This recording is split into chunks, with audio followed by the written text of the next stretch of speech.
Então, boa tarde a todos os presentes e olá a todos os que assistiram a isto, de forma não síncrona. Hoje vamos continuar com o ciclo de seminários, de encontros, sujeitos ao tema da transcendência do ecrã, fazendo o oitavo encontro. Este oitavo encontro, é da responsabilidade do Nelson Araújo, que vai falar da imanência do sagrado e do profano em João de Deus. O Nelson Araújo, penso que dispensa apresentações, como toda a gente sabe, é formado em cinema e tem várias obras publicadas neste âmbito. Portanto, a palavra é tua, Nelson, e muito obrigada por estares aqui. Obrigada. Bom, obrigado eu pelo convite e pelo desafio. É um desafio. Para começar, se calhar explicar o porquê desta minha opção pelo João César Monteiro. Bem, eu acho que nós todos investigadores vamos trabalhando, realizadores portugueses, há momentos em que estamos com uns, depois saltamos. Eu, pelo menos, o meu percurso tem sido esse. Eu primeiro comecei pelo Manuel de Oliveira, depois a uma altura trabalhei mais o Pedro Costa e depois achei que estava preparado para avançar para o João César e precisava e que gostava de aprofundar e já o comecei antes deste trabalho. Trabalhei uma obra que eu gosto particularmente do João César Monteiro, que é o Le Passade de John Wayne, onde trabalhei questões do regime dialógico nessa obra, portanto, o diálogo com as outras artes. Bem, e depois agora aqui, portanto, já é um pouco o seguimento, quer dizer, é um mergulhar ainda mais na obra do João César Monteiro, e que estas questões do sagrado e do profano foram sempre questões que me interessaram e, portanto, tendo em conta até o tema destas conferências, eu achei que tinha aqui encaixe, não é? Trabalhar estas duas dimensões no cinema do João César Monteiro.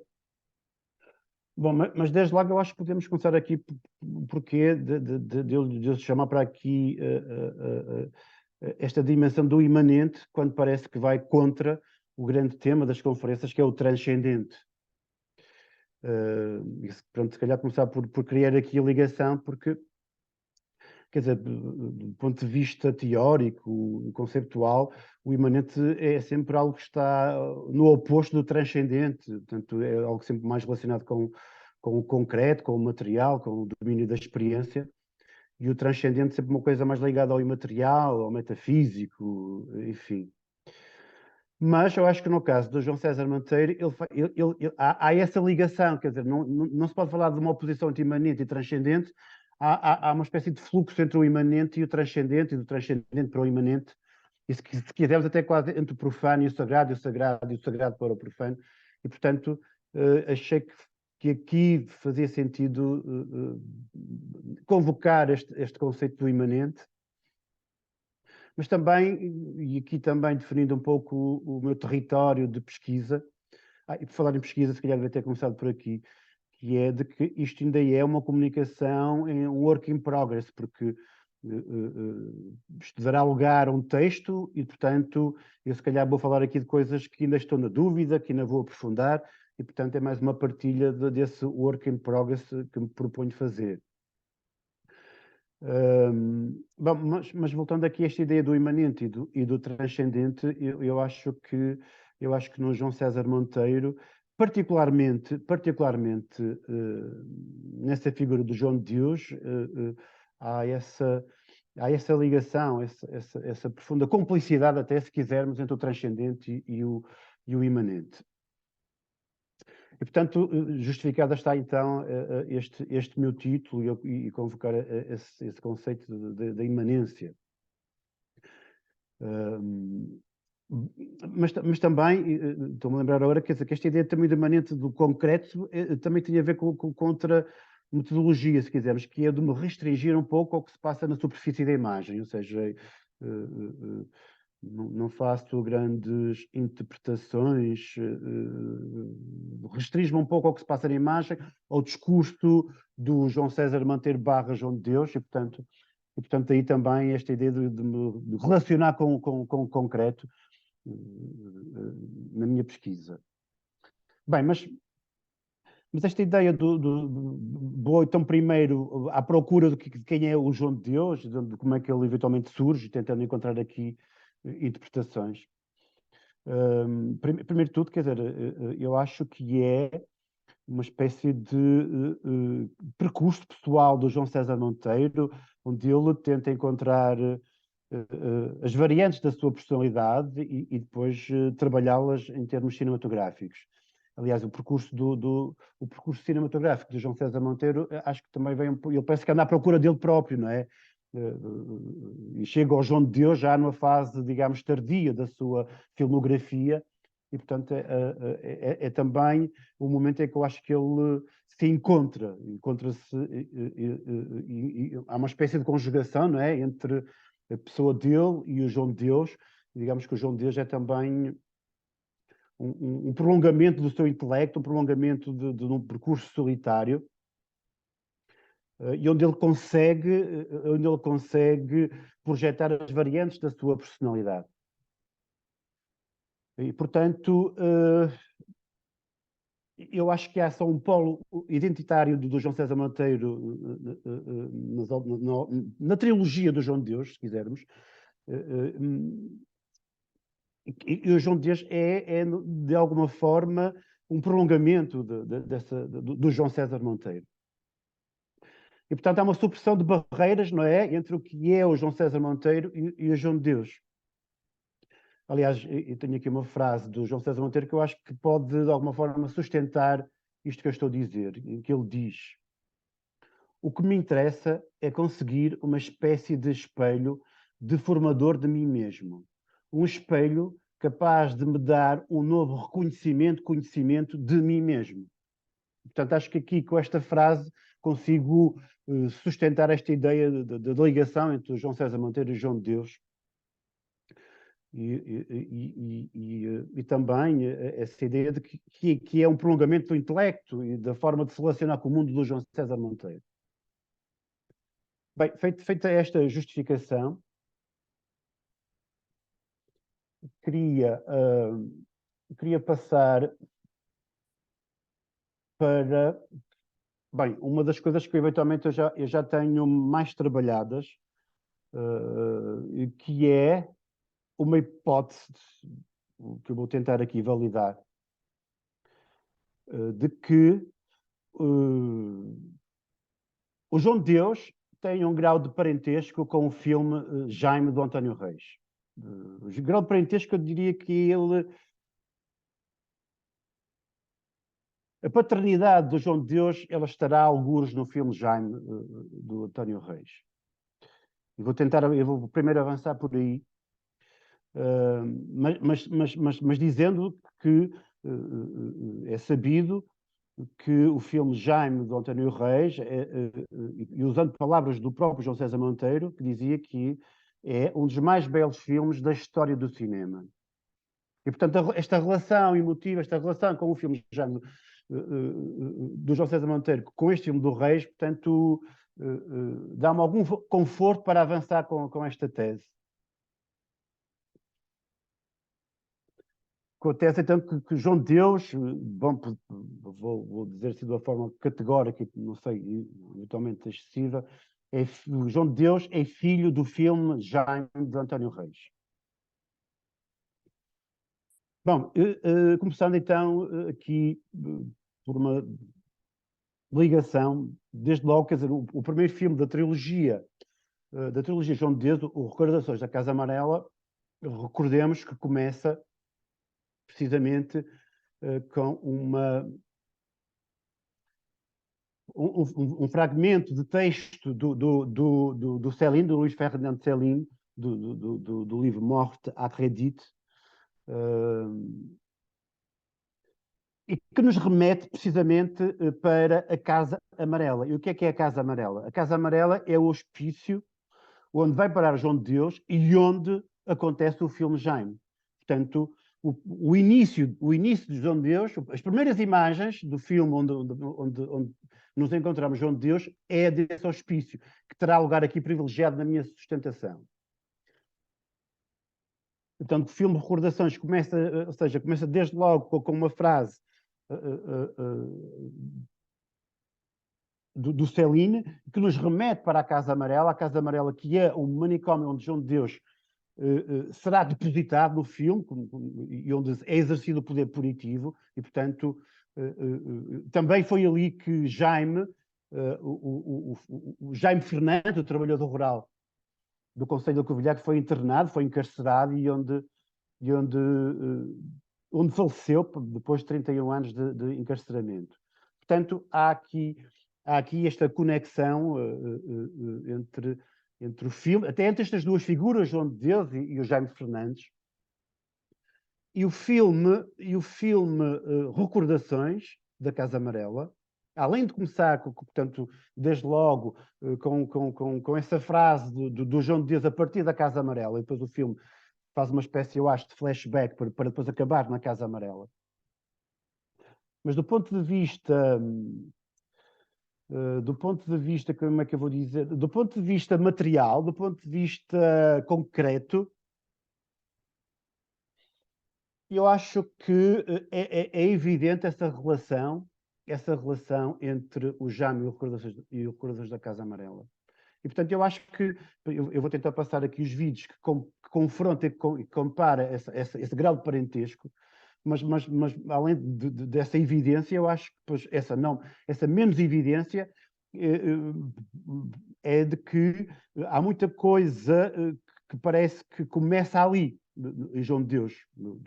Aliás, parece que tudo começa ali, porque depois ele sai, vamos falar quando ele sai, e o livro diz vai, dá-lhes trabalho, portanto, já é essa ideia, a ideia de nascença de João de Deus é precisamente a partir da Casa Amarela, e portanto, eu diria que o João César Monteiro se inspira, enfim, nesse filme e eventualmente na personagem do Jaime ou as vivências desse filme para construir uma personagem saída também do filme Jaime, vá, se quisermos assim. E portanto, eu vou agora tentar compartilhar aqui o ecrã para mostrar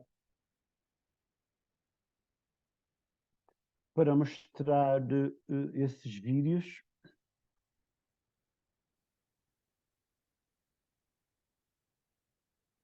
Conseguem ver a tela? Sim, sim, vê-se. Está ótimo. Portanto, estamos a ver aqui um fragmento do filme Jaime. Portanto, isto passa-se no hospício no Miguel Bombarda.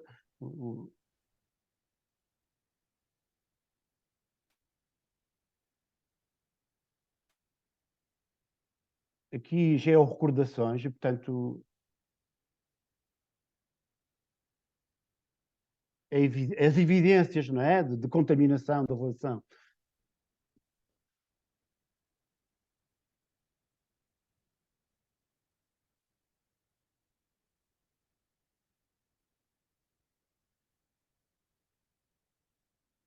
Mas, portanto, do lado esquerdo tenho sempre o filme Jaime e do lado direito o Recordações.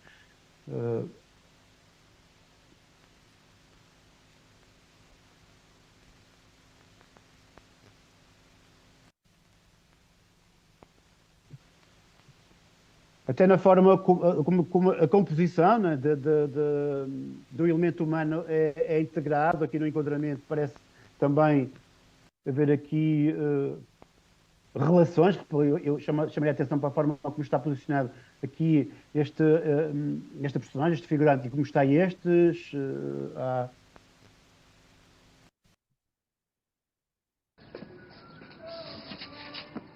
Não se pode cagar em paz! Não se pode cagar em paz! Passando mais para a frente, aqui.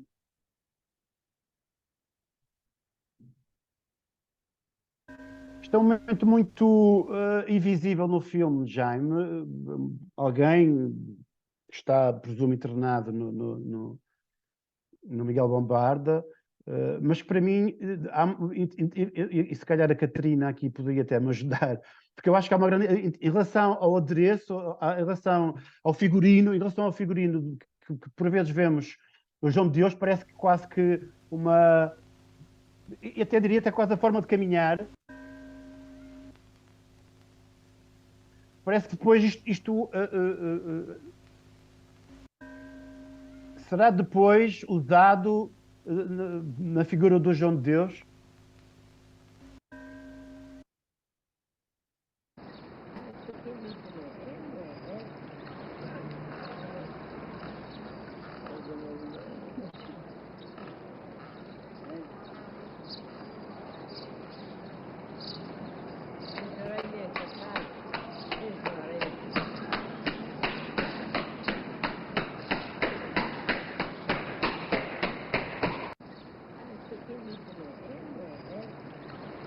Bom,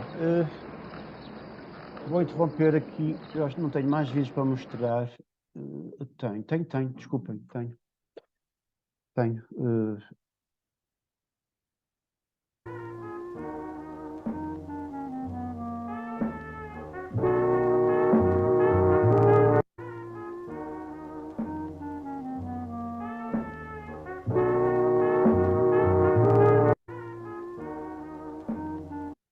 Eventualmente o mesmo portão.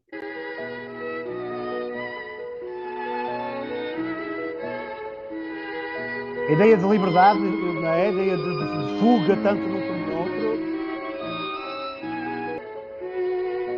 No primeiro é o gato que usufrui da sua liberdade. Aqui é o João de Deus.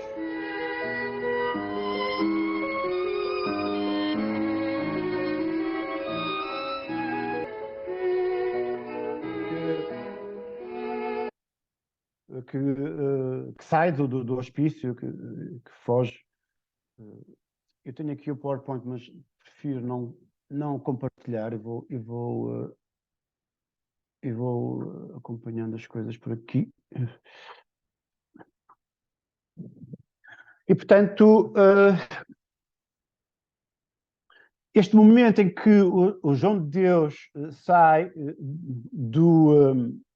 do hospício é o momento em que, de alguma forma, o João César Monteiro nos promete mais, não é? Nos promete que aquela personagem nos vai dar trabalho, não é? Que nos vai dar trabalho, que, enfim, que tem continuidade, que aquilo é uma espécie de início. E quem de alguma forma nos dá essa alerta, que de alguma forma nos dá essa sinalização é a personagem Lívio, a personagem que já tinha aparecido anteriormente no filme Quem Espera por Sapatos de Defunto Morre Descalço, e que, por sinal, e agora é uma à parte, aparece novamente no último filme da Marie Carré e do Acácio de Almeida, num plano lindíssimo, em que o Luís Miguel Sintra, na atualidade, olha para a tela e vê a personagem do Lívio neste filme do João César Monteiro, e é uma coisa muito emotiva, muito... É o cinema. Eu adorei esse plano neste filme. Portanto, se ainda não viram, eu deixo aqui a sugestão do filme Objetos de Luz, da Marie Carré e do Acácio de Almeida. Bom, fechar parênteses, e voltando aqui, então, ao João de Deus. Então, o que é que o João de Deus, isto vai dar-nos trabalho? Bom, podíamos falar de muita coisa, mas agora aqui, se calhar, tento canalizar mais para o tema que me proponho falar. No fundo... O João de Deus, primeiro, acho que o que ele promete e o que ele de alguma forma vai colocando aqui é uma certa ruptura com a moral cristã, e nessa ruptura aproximando-se mais de uma perspectiva grega, religiosa, no sentido em que tenta desfrutar mais em paz a sua liberdade de alma. E, portanto, eu acho que, eventualmente, há aqui, usando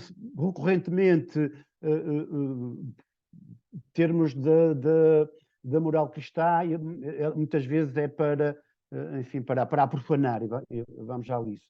Porque, na verdade, acho que há aqui sempre esta ideia de liberdade, de se libertar enfim, dessa moral cristã, nomeadamente da má consciência, assim, do pecado, portanto, essa ruptura com essa dependência, com a moral, se quisermos assim. E, portanto, aí se calhar eu colocava mais numa religiosidade grega. E, portanto, aqui parece-me portanto, a minha investigação avança mais por aqui e já estou a entrar num território que ainda não aprofundei muito também, deixem-me confessar. Aqui estou a entrar já num território que tenho ideias mais ou menos alinhavadas, mas de que parte desde logo desta ideia de que a imagem do sagrado é sempre problematizada e requalificada. E requalificada a partir desse território do profano. Portanto, o profano entra no território do sagrado, portanto, e aqui há uma espécie de profanação do sagrado, mas ele também depois vai criar o seu próprio sagrado, no mundo profano, a partir de determinados rituais. Quer dizer, os filmes dele vivem muito de rituais, mas rituais que acontecem no profano. Sei lá, por exemplo, a aula de natação da Rosarinho na Comédia de Deus. Tem todas as características de uma espécie de ritual, até de uma liturgia, e, portanto, ali é um ambiente sagrado do João de Deus, não é? Ele constrói o seu sagrado, se quisermos assim.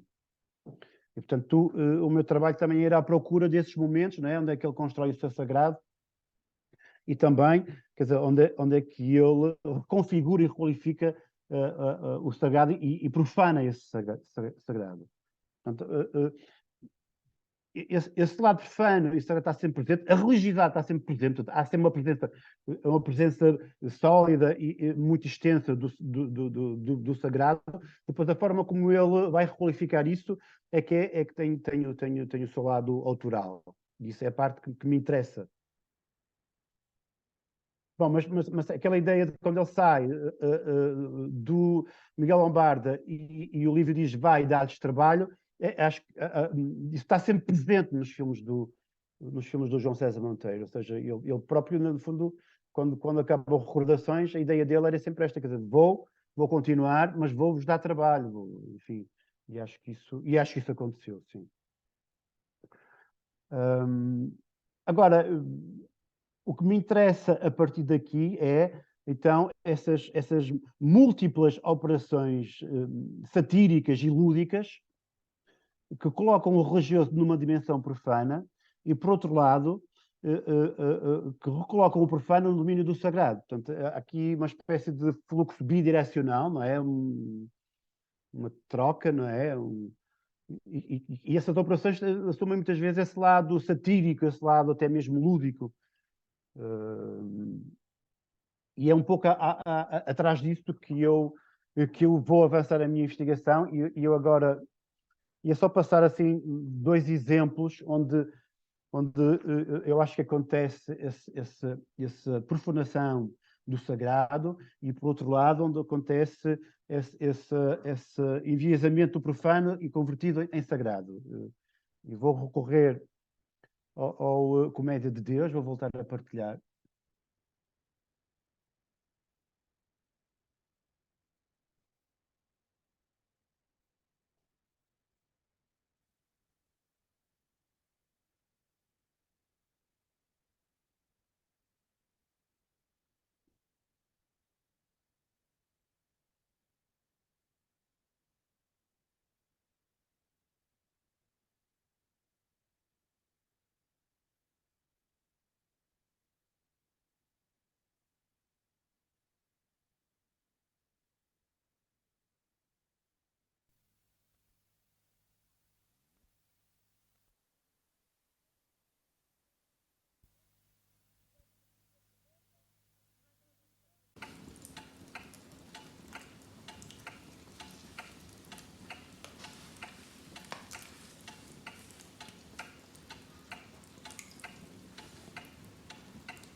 Bem, esta cena aqui podemos falar desde já, quer dizer, aqui já temos uma ideia de sagrado, quer dizer, é o ritual, é, a forma cerimoniosa como ele encara o momento.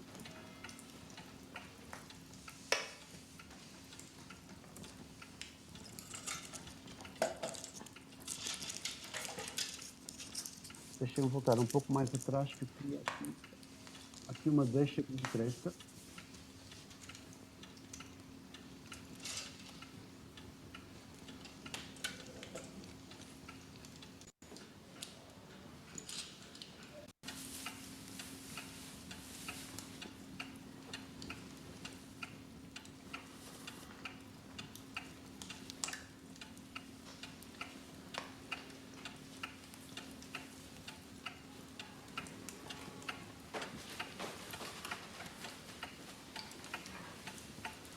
A sua graça e curvatura apontam para o céu.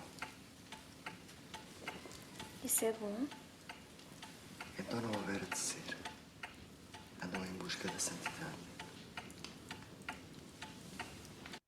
Ou seja, no momento erótico, ele convoca aqui,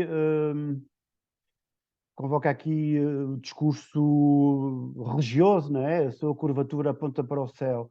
Isso é bom, andam em busca da santidade. Portanto, este jogo de discurso, de linguagem, enfim, de alguma forma, esta profanação, não é? De algo sagrado e recolocado numa dimensão absolutamente erótica. Mas ia passar ainda outro exemplo.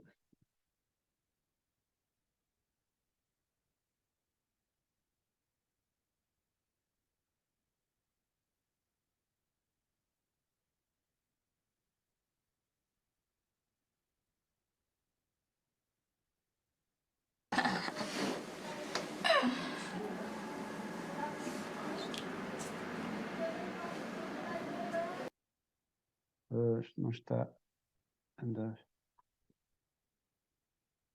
Não está a andar. Eu se calhar vou interromper e volto a partilhar. Só um bocadinho. Compartilhar. Aí está, compartilhar. Não.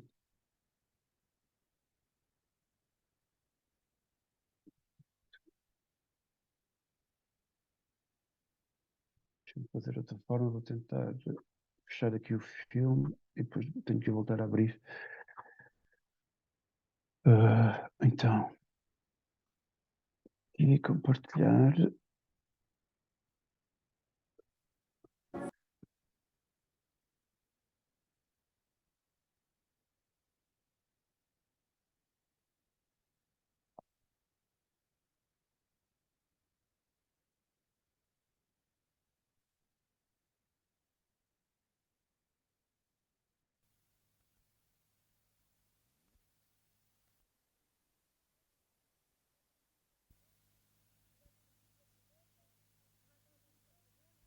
Joaquim.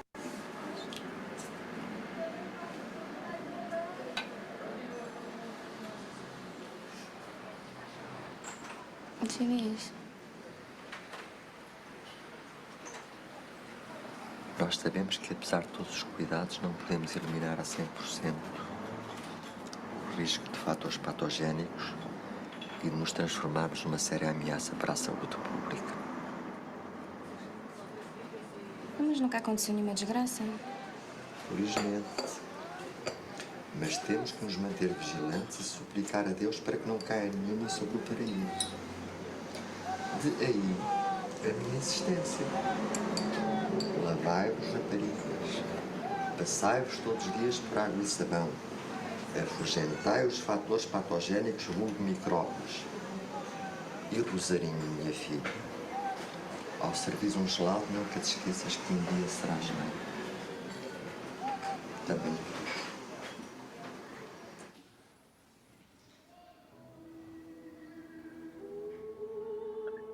Era aqui,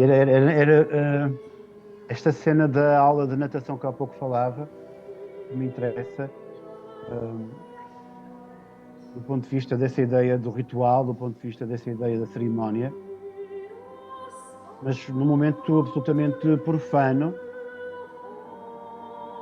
que é esta ideia da iniciação à natação, a aula de natação da Rosarinho,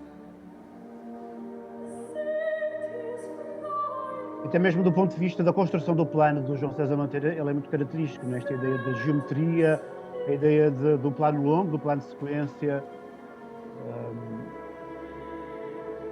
a forma como trabalha, até de alguma forma nega a profundidade de campo.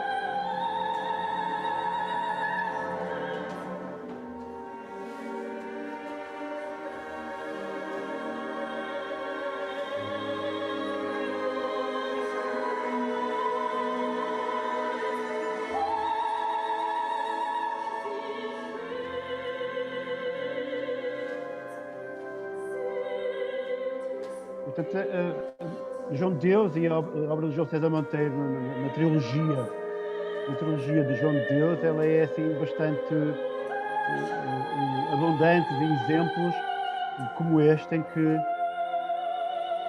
momentos profanos ele reconfigura em sagrados.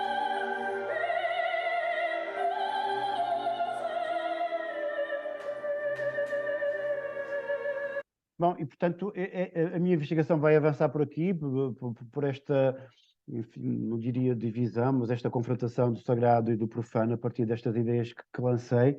Não tenho muito mais. É neste estado que está a minha investigação e portanto, ainda há um longo trabalho pela frente para a conclusão e depois dar lugar ao texto, que é a próxima etapa destas conferências. Obrigado. Obrigada, Nelson. Vamos usar então agora estes minutos que temos, um bocadinho mais do que 15 minutos para perguntas e para algum debate, pelo menos estes que aqui estamos, podemos aproveitar. Não sei se eu tenho uma questão, mas lanço primeiro para esse lado. Se alguém tem alguma pergunta ou comentário a fazer, desculpem lá esta voz, estou muito rouca, mas Eu tinha uma questão, sim. nem sei se é uma questão, mas é mais, se calhar, um tema para o Nelson eventualmente acrescentar à reflexão que está a fazer. Lembro-me, já não vejo as recordações da Casa Amarela há alguns anos, mas lembro-me que no início, quando há aquelas primeiras cenas em Lisboa, O Trevo e no Douro? a personagem visita uma No Douro, igreja, no Tejo. no Tejo, sim. No Tejo. É uma das primeiras coisas que ele faz, é visitar uma igreja. Sim, sim, Uma igreja vazia, sim. onde ele vai, onde ele se senta, salvo erro. E eu sempre me fez pensar o que é que ele levou dessa experiência, ou melhor, esta questão do profano e do sagrado tem muito a ver com separações, desde logo espaciais, não é? Essa é um pouco a história, não é? Portanto, esta ideia de que há um espaço, há um lugar, há um domínio, que é sagrado e outro que não é. E, portanto, uma separação, uma espécie de véu entre um espaço e outro. E eu parece-me que essa divisão é claramente quebrada no cinema do João César Monteiro. E, no fundo, a questão que eu acho que poderia ser interessante tu considerares, até por causa desta relação com o Jaime, é a importância que, e houve algumas sugestões naquilo que tu disseste disto, eu só estou a tentar puxar um bocadinho o fio, que é esta relação com o povo e com a cultura popular. Eu acho que há uma dimensão no César Monteiro, nomeadamente nas Recordações da Casa Amarela, mas também noutros filmes, que é a raiz popular até do modo como ele escreve, do humor. Há ali uma ligação muito forte àquilo que é a cultura popular portuguesa. Sim, sim. Não aquela cultura que foi abastardada, mas aquela cultura profunda, enraizada, que é a que interessa também ao António Reis. E nesse aspecto valia a pena pensarmos, penso eu, como é que esta questão do sagrado e do profano é vivido pelo povo.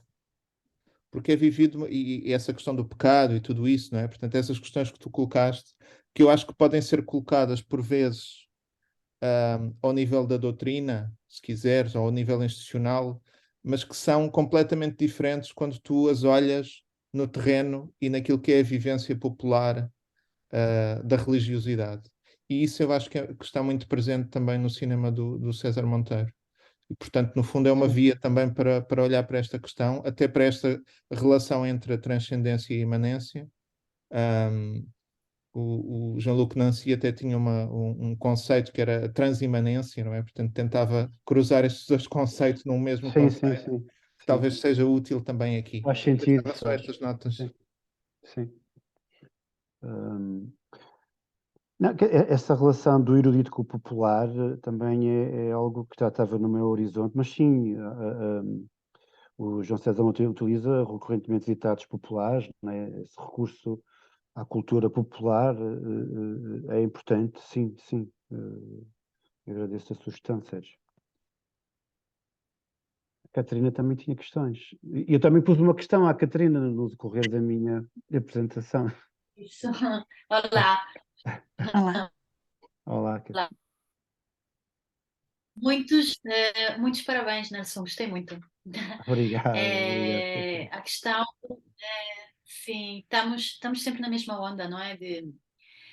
Da análise do enquadramento, não é? Por isso é muito interessante ver esta comparação que tu fizeste entre o Jaime e o João César Monteiro, em particular era as Recordações da Casa Amarela, não é? Sim. Eu acho que os figurinos são copiados. Eu vi rapidamente, estava a ver rapidamente o frame, porque Eu não estava a quis ver. dizer, eu não quis utilizar a palavra copiar. Incrível, incrível, porque os sapatos parecem parecidos e sobretudo Não é? a forma das calças, não é? Sim, É uma sim, forma, ou seja, e o comprimento, não é? Que chegam exatamente em cima do tornozelo, parece que acertaste aí foi numa clonado, citação há uma visual, clonagem. uma citação visual muito forte mesmo. Sim. E não, agora quando te estava a ouvir, estava a pensar numa tese de doutoramento de uma colega que era italiana, que já saiu da academia, que era a Liliana Navarra. Sim, sim, conheço, Ok. sei, sei. Pois, a tese de Sim. doutoramento Já tem dela, alguns anos a tese dela, sim. há 10 anos, mas ela Sei, trabalhava muito estas questões sim, do profano e do sacro, e até quando falaste da religiosidade grega. sim, Era um assunto que nesta tese de doutoramento que era muito interessante, porque era também uma análise é, a partir do guião, não é? Do argumento. E, sim. portanto, havia todos uns apontamentos que estavam no argumento que depois ela via a transposição em imagens. Acho que estás assim É, nesta dimensão. agradeço. Eu, por acaso, estou aqui a pensar, eu acho que nunca li a tese de doutoramento da Liliana Navarra e cheguei a participar na altura em conferências com ela, nunca li, por acaso não, acho que não. Ela Mas, trabalha muito mas olha, boa sugestão, está na altura de pegar nisso, sim. Eh, grega e vários mitos que o João César Monteiro repõe dentro desses enquadramentos. Por isso é uma parte teórica bastante, bastante importante. Era só isso. Eu pensava que, como que estavas a dizer umas coisas assim que me remandavam a esta tese, pensei interessante, não é? sim, Pôr no sim, debate.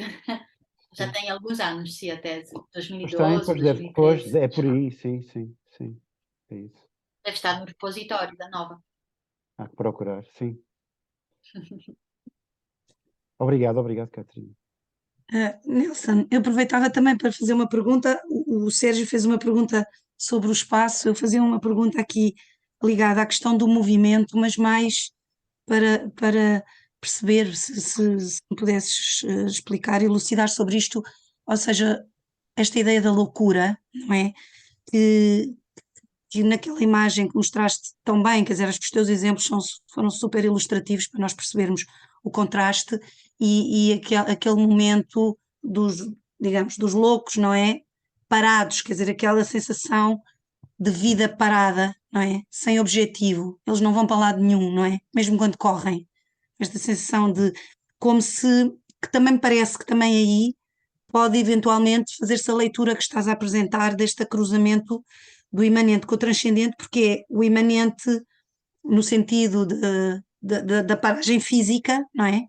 E o transcendente da paragem metafísica, quer dizer, parece que eles não podem ir para lado nenhum, que não têm saída, mesmo quando, mesmo por exemplo, a cena da natação, não é? A verdade é que a miúda não está verdadeiramente a nadar, ou seja, não avança, não é? Há qualquer coisa. Eu tenho uma sensação de bloqueio ao ver o filme, em alguns momentos, sobretudo. E pensei se isto tem alguma coisa a ver com o que ele nos está a dizer sobre a doença ou a loucura ou lá o que é, não sei. É uma coisa que me saltou à vista e que já uma vez ou duas eu tinha sentido perante o cinema dele e que agora me ocorreu e, enfim, coloco-te a pergunta. Sim, bem, eu acho que essa ideia da cárcere é uma coisa sempre presente na trilogia, em particular na trilogia de João de Deus, e portanto, não só, isso é mais evidente nas cenas do hospício, mas elas acontecem recorrentemente, e essa ideia de loucura também, né? Loucura, ou pelo menos essa ideia de reformular o que é isto da loucura, não é? De questionar o que é que isto da loucura, o que é isto do normal. E acho interessante essa ligação que fazes depois com o imanente e com o transcendente, porque parece que também há aqui essa ligação, e é curioso, não é? De repente relacionamos esta questão do material, do concreto, do imanente, com essa ideia de cárcere, não é? E que só é possível a partir da transcendência. E aquele abrir, não é? O abrir do portão que eu mostrei é, no fundo, se calhar essa passagem de imanência à transcendência. E é engraçado que esse portão volta a aparecer na Comédia de Deus, um portão muito parecido, e sempre associado à ideia de liberdade, não é? É sempre associado a esta ideia de libertação, porque é claramente uma ideia muito trabalhada pelo João César Monteiro. A ideia, e uma liberdade sem... Uma liberdade sem limites, não é? Uma absoluta liberdade. O que ele nos fala é de uma absoluta liberdade. E sim, já tenho aqui esta ideia de colocar o imanente e o transcendente surgiu-me há poucos dias, já tenho aqui mais duas ideias para que venham reforçar e acho. E acima de tudo esta ideia de que não são propriamente dois conceitos antagónicos, não é? Trabalhar mais na ideia da bidirecionalidade entre estes dois conceitos e a forma como eles depois são trabalhados na figura do João de Deus, sim. Obrigado, José. Obrigada eu. Não sei se há mais alguma. Não sei se posso só Isso, fazer também. Conceição. É um pequeno comentário, não é sequer uma questão. E gostei imenso da exposição e, de facto, os exemplos são muitíssimo ilustrativos. E o que eu achei aqui também muito importante foi a ideia de ritual, porque que foi tão bem aqui referida. Porque, de facto, há uma apresentação do sagrado, depois há uma desconstrução do sagrado para uma renovação para o profano, mas um profano que se torna sagrado para o realizador, de alguma forma. Tudo porque há um ritual. O ritual não, os espaços rituais ou as configurações de ritual não têm que ser necessariamente religiosas, não é? Podem ter tanto de sagrado como de profano. E esse ritual surge tanto no sagrado como no profano. E nessa ligação, inclusivamente nessas cenas que aqui nos mostrou, de que, quer na cena da natação, quer na anterior, em que de facto há muito de profano, esse espaço erótico, essa cena erótica, mas com uma linguagem de religiosidade, mas porque também a própria cena está ritualizada. Portanto, o que eu acho que une um pouco esses dois espaços, que aqui temos referido dessa maneira, que o Nelson referiu, o Sérgio também, esses dois espaços estão diferentes, mas o conceito de ritual está presente em ambos. Foi apenas algo sim. que retirei da sua apresentação e que me parece importante também. Sim. Sim, obrigado por reforçar um pouco aquilo que eu disse e acho que sim, quer dizer, é um constante jogo artístico, não é? Este fluxo, não é? Esta troca, esta requalificação do que é o sagrado, do que é o profano. E, portanto, afigura-se para mim uma investigação ou seja, um filão enorme, não é? Eu tenho um filão enorme à minha frente, e, portanto, é uma investigação que não tem déficit enfim, de horizonte, onde é que eu vou pegar nisto, como é que eu vou pegar nisto, é mais por onde é que eu vou, enfim, acho que a obra do João César Monteiro é muito rica a este nível, sim. Obrigada. Obrigado, Ivo. Bom, nós estamos também a chegar ao fim do nosso tempo, estes encontros são relativamente breves. Eu queria agradecer só, antes de passar a palavra ao Sérgio, que vai indicar qual será o próximo, para confirmar a toda a gente, mas agradecer mais uma vez esta valiosa contribuição do Nelson, que foi realmente muito expressiva e muito rica, até por nos trazer o confronto entre dois enormes autores do cinema português, não é? Portanto, acho que temos a agradecer esta ótima contribuição ao nosso trabalho. Muito obrigada, Nelson. Continuação de bom trabalho também. Obrigado, Rosário, obrigado. Mais uma vez também queria agradecer ao Nelson. E em relação à próxima sessão, que será a sessão da Catarina Cucinotta, um seminário sobre a Ilha dos Amores, passará para janeiro, portanto em dezembro não teremos sessão, seria muito difícil de o fazer na altura do Natal e, portanto, voltamos a encontrar-nos no dia 25 de janeiro, à mesma hora. Eu depois enviarei cartaz e aquelas informações todas, também o vídeo desta sessão. Mais uma vez, obrigado, Nelson. Obrigado, eu, Até à Sérgio. próxima. Obrigado a todos. Obrigada, Nelson. Continuação de bom trabalho. Até breve. Também. Continuação de bom trabalho para todos. Obrigada. Adeus a todos. Boa tarde. Até breve. Adeus.